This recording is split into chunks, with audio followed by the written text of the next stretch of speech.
My dear students, welcome back to my channel. आज हम आपको इस वीडियो में भौतिक विज्ञान प्रकाश चैप्टर के बारे में बताएंगे, जो कक्षा 10 की बोर्ड एग्जाम के लिए बहुत ही इंपॉर्टेंट साबित होगा। इसमें हमने जो है 35 सिलेक्टेड क्वेश्चन लिए हैं, जो मोस्ट इम्पॉर्टेंट क्वेश्चन हैं और आपके एग्जाम के दृष्टिकोण से जो है बहुत उपयोगी है। तो आइए एक एक करके जो है उस प्रश्न को हम लोग देखते हैं। इसमें हमने जो है ऑब्जेक्टिव टाइप क्वेश्चन लिया है, जो बोर्ड एग्जाम के पैटर्न पर एकदम आधारित है।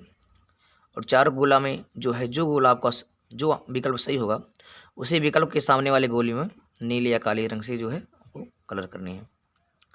तो देखिए, पहला क्वेश्चन है, नोट में दिए गए विकल्प में सही विकल्प चुन के गोले को भरिए। मोटर कार के हेडलाइट में किसका प्रयोग होता है? तो मोटर कार के हेडलाइट में समतल दर्पण, उत्तल दर्पण, अवतल दर्पण और उत्तल लेंस। ठीक है, तो मोटर कार के जो हेडलाइट होता है उसमें अवतल दर्पण का उपयोग किया जाता है। ऑप्शन नंबर सी होगा। दूसरा देख लेंगे, यदि किसी अवतल दर्पण की फोकस दूरी f तथा वक्रता त्रिज्या r हो तो कौन सा पैटर्न बनेगा? f बराबर r/2, f बराबर 2r, f बराबर 3r/2, f बराबर 0। इससे एक क्वेश्चन बोर्ड एग्जाम में अक्सर पूछे जाते हैं कि फोकस दूरी और वक्रता त्रिज्या में संबंध है। तो फोकस दूरी और वक्रता त्रिज्या में क्या संबंध होता है? r बराबर 2f, यानी जो वक्रता त्रिज्या होती r होती है वो फोकस दूरी की दोगुनी होती है। या इस तरह भी पूछा जा सकता है कि f बराबर r/2, यानी फोकस दूरी जो है वो वक्रता त्रिज्या की आधी होती है। तो इन्हीं में दोनों में संबंध है। या तो इस तरह से प्रश्न पूछा जाएगा या तो इस तरह से, विकल्प में कोई अगर एक दोनों में से कोई मिलता है तो आप लोग लगा लेंगे सही कि वक्रता त्रिज्या फोकस दूरी की दोगुनी होती है और फोकस दूरी जो है वक्रता त्रिज्या की आधी होती है। तो यहाँ पे देखें कौन सा विकल्प इस तरह से मिल रहा है। तो आर बराबर यह बराबर r/2, small are capital R कुछ भी हो सकता है, लेकिन यहाँ पे देखेंगे यह बराबर r/2। ठीक है, यह बराबर r/2, ऑप्शन नंबर पहला सही हो जाएगा। बाकी सब जो है इस तरह से नहीं मैच कर रहे हैं। काल्पनिक प्रतिबिंब होता है, काल्पनिक माने होता है आभासी। तो आभासी जो प्रतिबिंब होता है सीधा होता है, उल्टा होता है, दोनों या कोई नहीं। तो आभासी प्रतिबिंब हमेशा जो है सीधा होता है। क्या होता है? सीधा। आभासी को ही हम लोग काल्पनिक बोलते हैं, जिसको पर्दे पे नहीं लिया जा सकता है। पूछा जाता है किस प्रकार की प्रतिबिंब को पर्दे पे नहीं लिया जा सकता है, तो हो जाएगा काल्पनिक या आभासी प्रतिबिंब। अगला है 1 मीटर फोकस दूरी वाली उत्तल लेंस की क्षमता। यहाँ से भी प्रश्न पूछा जाता है कि क्षमता और फोकस दूरी, लेंस की क्षमता और फोकस दूरी में क्या संबंध है? लेंस की क्षमता को डिनोट करते हैं P से और फोकस दूरी को F से। तो P बराबर होता है 1/F। अगर A मीटर में दिया है तो, अगर सेंटीमीटर में दिया है तो 1 मीटर बराबर 100 सेंटीमीटर हो जाएगा। तो यहाँ पे 100 हो जाएगा। अगर मीटर में है तो यहाँ पे 1 हो जाएगा। और अगर यह प्रश्न इस तरह से भी हो सकता है, F बराबर 1/P। ठीक है, यहाँ 100 भी कर लेंगे, सेंटीमीटर है तो, अगर मीटर में है तो 1 ही रहने देंगे। 1 मीटर में 100 सेंटीमीटर होता है। चूँकि यहाँ देखेंगे कि 1 मीटर, अब का आंसर क्या होगा? उत्तल लेंस की क्षमता, P बराबर होगा 1/F। 1 तो 1 हो जाएगा और F भी कितना है? फोकस दूरी भी 1 है और 1 में 1 का भाग देंगे 1 आएगा, यानी लेंस की क्षमता का मात्रक होता है डायोप्टर। यहाँ से भी पूछा जाता है, जिसको D से व्यक्त करते हैं। तो इसका आंसर आ जाएगा -1D, 1D, 2D, 1.5D। तो आ जाए आंसर 1D। ठीक है, और D को डायोप्टर बोलते हैं, ये लेंस की क्षमता का मात्रक है। अगला देखेंगे कि दाढ़ी बनाने में कौन सा दर्पण प्रयुक्त होता है? समतल दर्पण, उत्तल दर्पण, अवतल दर्पण, कोई नहीं। तो दाढ़ी बनाने में जो है अवतल दर्पण का प्रयोग करते हैं। ठीक है, ये आपका क्वेश्चन सही है, ऑप्शन नंबर सी। किसी उत्तल लेंस की फोकस दूरी हमेशा होती है पॉजिटिव, निगेटिव, पॉजिटिव, ठीक है, निगेटिव और इन्फिनिटिव। ठीक है, इनफाइनाइट, यानी धनात्मक, ऋणात्मक, धनात्मक, ऋणात्मक और अनंत। तो उत्तल लेंस की क्षमता, ठीक है, उत्तल लेंस की क्षमता हमेशा जो होती है वो हमेशा पॉजिटिव होती है। ठीक है, चाहे उत्तल दर्पण हो या उत्तल लेंस हो, ये धनात्मक होते हैं। अगला देखेंगे, किस लेंस के द्वारा सिर्फ काल्पनिक प्रतिबिंब बनता है? अभी हमने बताया है कि जो वहाँ पे दर्पण और लेंस दो प्रकार का चीज़ है। ठीक है, अगर लेंस पूछा गया है तो काल्पनिक के लिए लेंस में हो जाएगा आपका उत्तल लेंस। ठीक है, उत्तल लेंस से काल्पनिक प्रतिबिंब बनता है। पूछा गया उत्तल लेंस, अवतल, वाइफाकेल, इनमें से कोई नहीं। तो लेंस की जब बात आएगी काल्पनिक, तो काल्पनिक को याद रखेंगे उत्तल, ठीक है। अगर दर्पण पूछा जाएगा तो आपको याद होगा अवतल, अवतल दर्पण।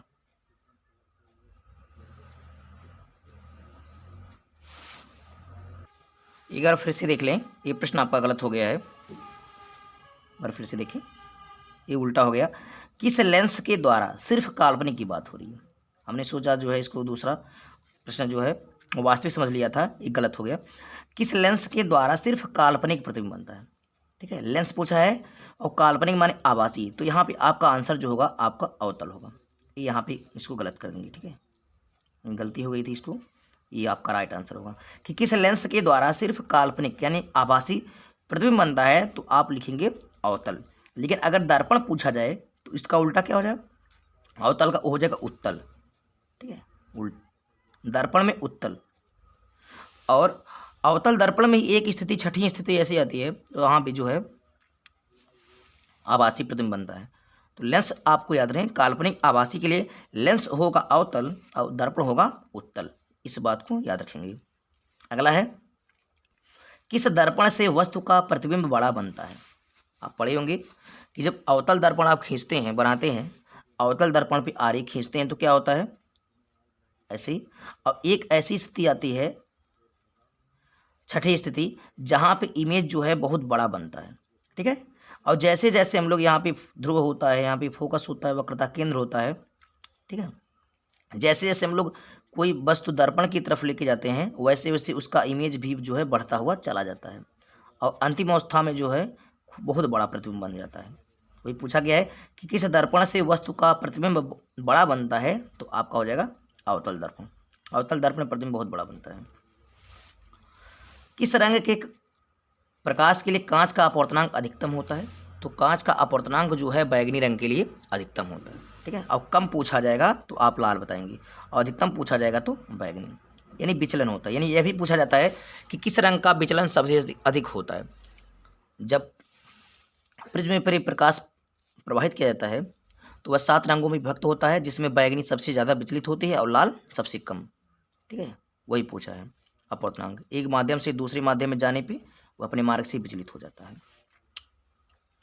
प्रकाश का वेग अधिकतम होता है निर्वात में, निर्वात माने जहाँ हवा ना हो, जल में, वायु में, कांच में। तो प्रकाश का वेग जब अधिकतम की बात कहा जाएगा तो आप बताएंगे निर्वात में, ठीक है। लेकिन अगर ये प्रश्न कह दे कि प्रकाश का वेग न्यूनतम होता है तो न्यूनतम ठोस में होगा, न्यूनतम ठोस में होगा, तो आपका आंसर क्या हो जाएगा, कांच हो जाएगी। न्यूनतम, न्यूनतम के लिए कांच हो जाएगा और अधिकतम के लिए आपका निर्वात हो जाएगा। अगला है, प्रकाश का वेग न्यूनतम, देखिए यहाँ पे मिला है, वही उल्टा कर दिया। प्रकाश का वेग न्यूनतम होता है कांच में, वायु में, निर्वात में, जल में। तो प्रकाश का वेग अधिकतम हो जाएगा निर्वात में और न्यूनतम होगा ठोस में। ठोस क्या है यहाँ पे, कांच है, तो यहाँ पे आंसर हो जाएगा कांच, ऑप्शन नंबर 1। अगला है, मोटर गाड़ी के चालक के सामने लगा होता है, कौन सा दर्पण, समतल दर्पण, उत्तल दर्पण, अवतल दर्पण या उत्तल लेंस। तो मोटर गाड़ी के चालक के सामने जो साइड मिरर होता है पीछे का दृश्य देखने के लिए कि कौन से वाहन आ रहे हैं, तो वो होता है उत्तल दर्पण, ठीक है, साइड मिरर जिसको बोलते हैं, उत्तल दर्पण लगा होता है। समतल दर्पण द्वारा बना प्रतिबिंब होता है, वास्तविक काल्पनिक दोनों, इनमें से कोई नहीं। जो समतल दर्पण होता है, यहाँ से पूछा जा सकता है समतल दर्पण की फोकस दूरी, तो समतल दर्पण की फोकस दूरी अनंत होती है, ठीक है। और इमेज जो है जितना दूर वस्तु रखा जाता है उतनी दूर पे ही इमेज भी बनता है, प्रतिबिंब। और इसके जो प्रतिबिंब बनते हैं हमेशा एक काल्पनिक होते हैं, आभासी, तो आंसर हो जाएगा काल्पनिक। लेंस की क्षमता का एसआई मात्रक, डायोप्टर, ल्यूमेन, लक्स, एंगस्ट्रॉम। तो लेंस की क्षमता का मात्रक होता है डायोप्टर, जिसको शॉर्ट में डी से व्यक्त करते हैं, दर्शाते हैं। उत्तल लेंस की क्षमता होती है, तो अभी बताया उत्तल लेंस की क्षमता धनात्मक होती है, ऋणात्मक धनात्मक ए ओ दोनों। उत्तल लेंस की क्षमता, उत्तल की जब बात आए तो इस बात को ध्यान देंगे कि उत्तल के लिए हमेशा जो है धनात्मक ही बात होगा, चाहे दर्पण हो या लेंस हो, धनात्मक करेंगे। 16वां है, अवतल लेंस को कहते हैं, यहाँ से भी प्रश्न पूछा जाता है, अभिसारी लेंस, द्वि उत्तल लेंस, अपसारी लेंस कोई नहीं। तो अवतल लेंस को जो है अपसारी लेंस बोलते हैं, ठीक है। अपसारी, अभिसारी में क्या अंतर होता है, देखिए, अपसारी मतलब प्रसार हो, जैसे अपसारी लेंस का मतलब वो लेंस जिसपे जो है प्रकाश की किरणें जो हैं फैलती हुई प्रतीत होती हैं, ठीक है, एक ही बिंदु से निकलते हुए प्रतीत होती हैं, ये फैलता है, ये अपसारी होता है। लेकिन अभिसारी में क्या होता है, अभिसारी में सभी प्रकाश की किरणें जो हैं, सभी प्रकाश की किरणें एक ही बिंदु पे आती हुई प्रतीत होती हैं, यानी एक ही बिंदु पे ये सबको समेट लेता है, इकट्ठा कर लेता है। तो ये अभिसारी लेंस है जिसको उत्तल लेंस बोलते हैं, और फैलने वाला अपसारी होता है, इसको अवतल लेंस। तो ऑप्शन नंबर सी हो जाएगा। कौन सा पदार्थ लेंस बनाने में प्रयुक्त नहीं किया जाता है? जल, कांच, प्लास्टिक, मिट्टी। तो जो लेंस होता है वो कांच का ही बना होता है, ठीक है। तो यहाँ पे जल का भी नहीं हो सकता है, मिट्टी का, ठीक है, प्लास्टिक का भी। तो इस चीज़ में ये प्रश्न ही आपका गलत है। आंसर तो इसका हो जाएगा मिट्टी, क्योंकि मिट्टी ही सबसे, मिट्टी का लेंस बनाया नहीं जा सकता है, लेकिन जल का भी नहीं बना सकता। लेकिन ऑप्शन इस तरह से पूछना चाहिए कि कौन सा पदार्थ लेंस बनाने में प्रयुक्त किया जाता है, तो यहाँ पे सीधे आंसर हो जाता आपका कांच, ये तीनों निकल जाते, तो कांच का ही लेंस बनाया जाता है। लेकिन यहाँ प्रश्न गलत पूछा गया है, तो इस तरह से इसका आंसर तो मिट्टी होगा। लेकिन अगर पूछा जाए कि कौन सा पदार्थ लेंस बनाने में प्रयुक्त किया जाता है, तो वहाँ पे बताएंगे आंसर कांच। अगला देखेंगे, किस दर्पण से हमेशा वस्तु से छोटा प्रतिबिंब बनता है? तो इसका आंसर देखिए, समतल, उत्तल, अवतल कोई नहीं। तो किस दर्पण से हमेशा वस्तु से छोटा प्रतिबिंब बनता है? तो दर्पण होगा उत्तल, ठीक है, क्योंकि अवतल में तो बड़े बनते हैं, क्योंकि अवतल में जैसे जैसे हम दर्पण के पास वस्तु लेके जाते हैं वैसे वैसे इमेज बढ़ता हुआ चला जाता है, लेकिन उत्तल में क्या होता है, वस्तु से छोटा होता है। अगला है, प्रकाश के परावर्तन के कितने नियम हैं? 1, 2, 3, 4। तो आप पढ़े होंगे प्रकाश के परावर्तन के 2 नियम हैं। कौन कौन से नियम? आपतित किरण, परावर्तित किरण, अविलंब, तीनों एक ही तल में होते हैं। आपतन कोण और परावर्तन कोण सदैव बराबर होते हैं, ये 2 नियम होते हैं। अब यहाँ देखेंगे, एक अवतल दर्पण की फोकस दूरी 10 सेंटीमीटर है, उसकी वक्रता त्रिज्या, तो वही बताया कि R बराबर 2F होता है। भी मैंने जिस्ट बताया कि वक्रता त्रिज्या फोकस दूरी में संबंध क्या है, R बराबर 2F होता है। अब आपसे पूछा है R माने वक्रता त्रिज्या, सेंटर जो है रेडियस है, यहाँ पे 2, फोकस दूरी कितनी है, 10 है, तो 10 दूनी 20 हो जाएगा, आंसर आपका 20। यानी फोकस दूरी जो है वक्रता त्रिज्या जो है फोकस दूरी की दुगनी होती है, तो आपका 10 दूनी 20, ऑप्शन नंबर बी हो जाएगा, 20 सेंटीमीटर। काल्पनिक प्रतिबिंब होता है सीधा, उल्टा, दोनों, कोई नहीं। तो काल्पनिक प्रतिबिंब हमेशा क्या होता है, सीधा। तो काल्पनिक प्रतिबिंब हमेशा क्या होता है, सीधा होता है, और वास्तविक प्रतिबिंब क्या होता है, उल्टा होता है। लेंस में मुख्य फोकस की संख्या कितनी होती है? लेंस की बात हो रही है, तो लेंस में 1, 2, 3 कोई नहीं, तो लेंस में मुख्य फोकस की संख्या 2 होती है। जब आप लेंस बनाते हैं तो क्या होता है कि 2 तरफ फोकस दूरी होती है, एक यहाँ होता है, एक इधर होता है, एक F1 होता है, ठीक है, एक F2 होता है, F1 F2, 2F1 2F2 होता है दोनों तरफ। तो लेंस में जो मुख्य फोकस की संख्या कितनी होगी, 2 होती है, F1 F2। किसी माध्यम में के अपवर्तनांक का मान साइन आई बटे साइन आर, साइन आर बटे साइन आई, साइन आई गुणे sine r, sine i plus sine r. तो आप पढ़े होंगे, एक स्नेल का नियम है अपवर्तनांक का, साइन आई बटे साइन आर होता है, ठीक है, इसी को ही स्नेल का नियम कहते हैं, स्नेल का नियम।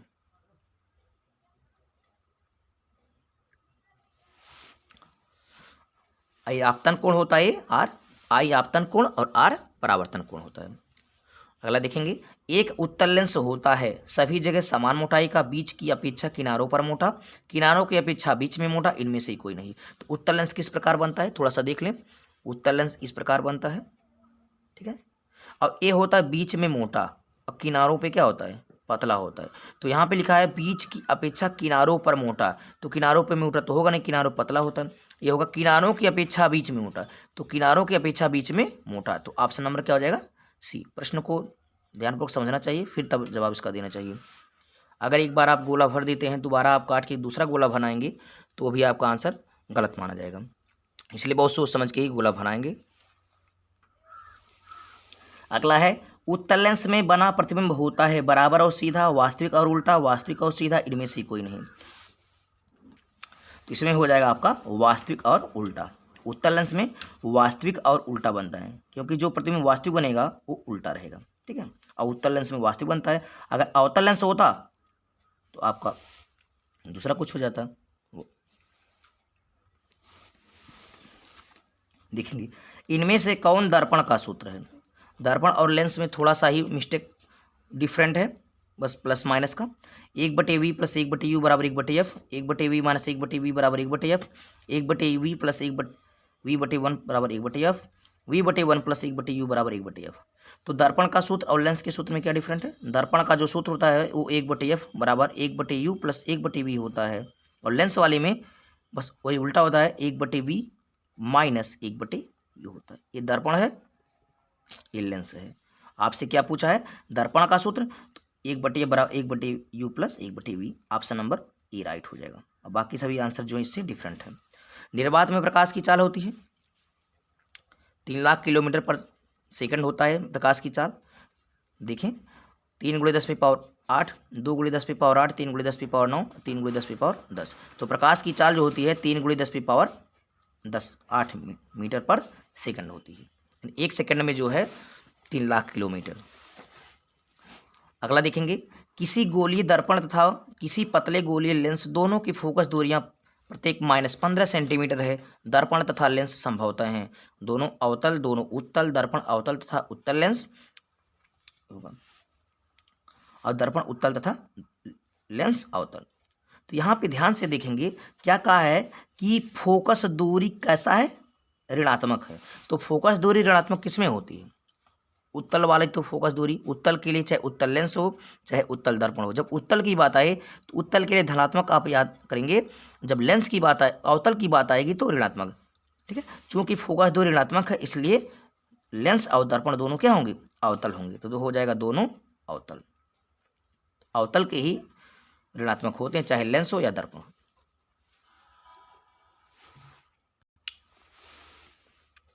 अगला देखेंगे, दूरदृष्टि दोष के कारण वस्तु का प्रतिबिंब बनता है रेटिना पर, रेटिना के आगे, रेटिना के पीछे, नेत्र लेंस पर।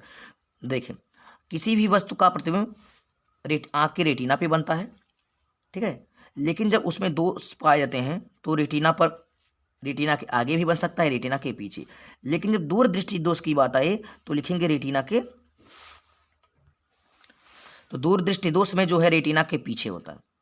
लेकिन अगर यह प्रश्न पूछा जाता कि निकट दृष्टि दोष के कारण वस्तु का प्रतिबिंब बनता, तो यहाँ पे रेटिना के आगे। ठीक है, यही बात आपको ध्यान रखना है, ये निकट के लिए है, ये दूर के लिए है।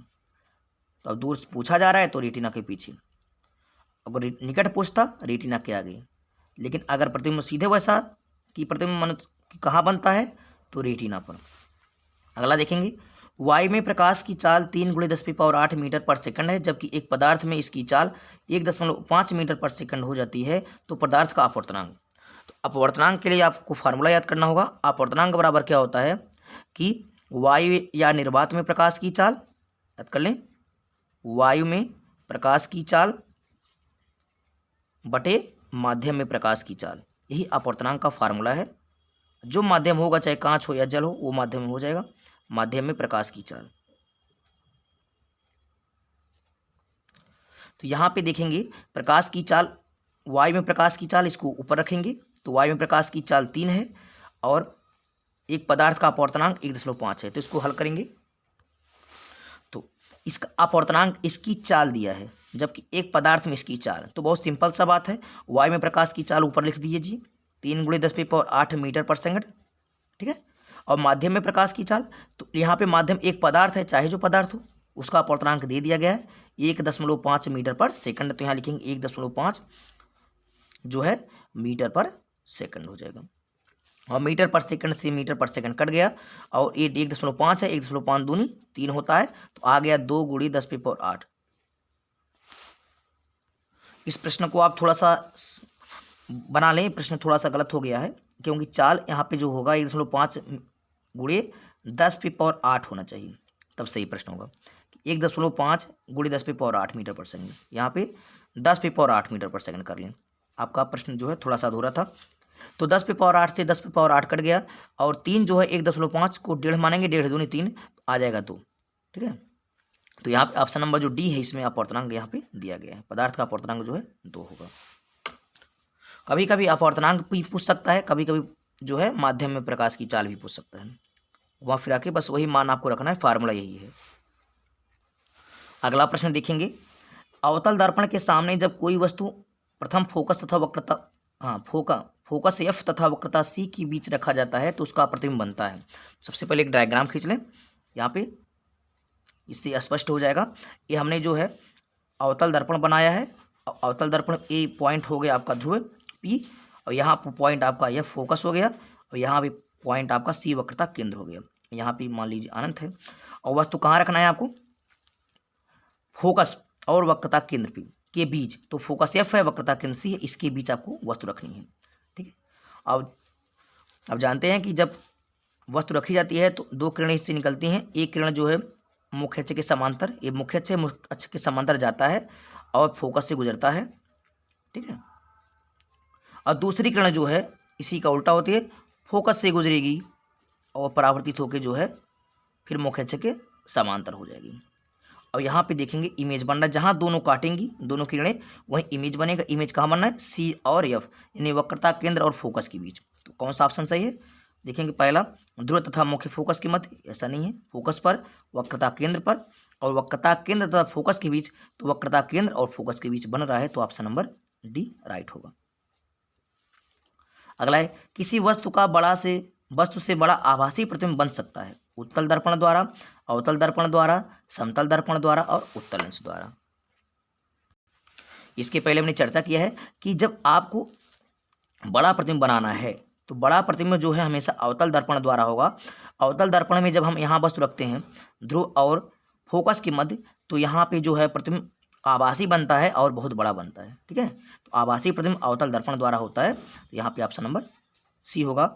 जो स्थिति कौन सी स्थिति होती है, छठी स्थिति ध्रुव और फोकस के मध्य, और यहाँ पे दर्पण के पीछे बनता है। अगला प्रश्न है 20 सेंटीमीटर फोकस दूरी वाले अवतल लेंस के सामने लेंस से 30 सेंटीमीटर दूर रखी वस्तु का प्रतिबिंब बनेगा। तो लेंस पूछा है तो लेंस का फार्मूला लगा दें। लेंस का फार्मूला क्या होता है, 1/f बराबर 1/v माइनस 1/u होता है।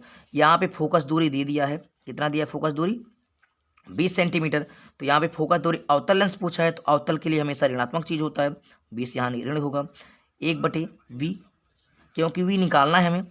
और यहाँ पे वस्तु कितनी दूर रखी गई है, 30 सेंटीमीटर, तो यहाँ पे हो जाएगा 1/-30। क्यों, क्योंकि वस्तु हमेशा जो है वस्तु की दूरी ऋणात्मक होती है, क्योंकि यह चतुर्थांश में देखेंगे तो वस्तु हमेशा जो है चाहे लेंस हो या दर्पण हो वो हमेशा उसके आगे रखा जाता है, और यह जो चतुर्थांश आता है ये ऋणात्मक चतुर्थांश में आता है। ठीक है, वस्तु हमेशा ऋण में रखा जाता है, इस बात को ध्यान रखेंगे। तो यहाँ पे इसको हल करेंगे तो क्या होगा, 1/-20 हो जाएगा बराबर 1/v, और माइनस माइनस प्लस हो जाएगा, 1/30 हो जाएगा। इसको पक्षांतर करेंगे तो यहाँ पे इस तरह से कर लेंगे, 1/-20, ये प्लस 1/30 है तो यहाँ आ जाएगा माइनस 1/30 हो जाएगा बराबर 1/v, और 30-20 का अलग से होगा 60, और 20 का भाग देंगे 60 में -3 जाएगा, और माइनस 30 दूनी 60 2 आएगा बराबर 1/v, -3 -2 -5 हो गया बटी 60 बराबर 1/v। 5 करने 5 5 बरहियम 60 क्रॉस मल्टीप्लाई करें, ये करने भी बराबर 12 करने 12, और यहाँ माइनस से माइनस लगा दिया, यानी जो प्रतिबिंब है वो -12 यानी 12 सेंटीमीटर दूर बनेगा भाई। तो ऑप्शन में देखें 15, 12, 20, 30, तो ऑप्शन आया 12। भले आपका आंसर जो है माइनस में आया है, लेकिन उसका आंसर जो है हमेशा पॉजिटिव में देना है, क्योंकि दूरी हमेशा जो है पॉजिटिव होती है। अगला देखेंगे निकट दृष्टि दोष से पीड़ित व्यक्ति के लिए प्रयुक्त किया जाता है उत्तल लेंस, अवतल दर्पण, उत्तल दर्पण, अवतल दर्पण, अवतल लेंस। तो निकट दृष्टि दोष के लिए अवतल दर्पण का प्रयोग करते हैं और दूर के लिए उत्तल। ठीक है, इस बात को ध्यान रखेंगे, एक प्रश्न पूछा जाता है, निकट पूछा है तो निकट के लिए अवतल और दूर के लिए उत्तल।